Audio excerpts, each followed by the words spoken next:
The Great Railway Bazaar, By Train Through Asia, by Paul Theroux, narrated by Frank Muller. This novel opens with 3 epigraphs. The first is a very short passage from New Grub Street, by George Gissing. Marian had just caught the far-off sound of the train. She looked eagerly, and in a few moments saw it approaching. The front of the engine blackened nearer and nearer, coming on with a dread force and speed.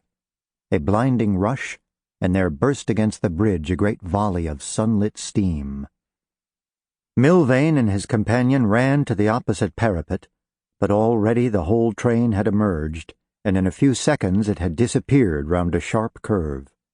The leafy branches that grew out over the line swayed violently backwards and forwards in the perturbed air.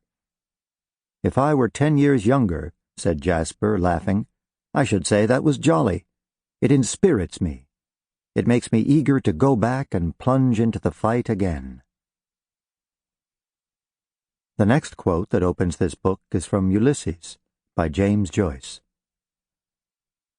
"Foreseeing from train, somewhere whistling the strength those engines have in them like big giants, and the water rolling all over and out of them all sides like the end of love's old sweet song, the poor men that have to be out all the night from their wives and families in those roasting engines." The author begins with this final quote from Rudyard Kipling, by T.S. Eliot. "The first condition of right thought is right sensation. The first condition of understanding a foreign country is to smell it." And now, the Great Railway Bazaar. Chapter 1. The 1530, London to Paris. Ever since childhood, when I lived within earshot of the Boston and Maine, I have seldom heard a train go by and not wished I was on it. Those whistles sing bewitchment. Railways are irresistible bazaars, snaking along perfectly level no matter what the landscape, improving your mood with speed and never upsetting your drink.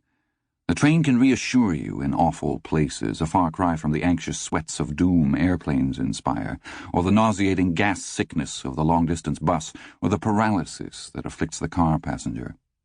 If a train is large and comfortable, you don't even need a destination. A corner seat is enough, and you can be one of those travelers who stay in motion, straddling the tracks and never arrive or feel they ought to, like that lucky man who lives on Italian railways because he is... Sample complete. Ready to continue?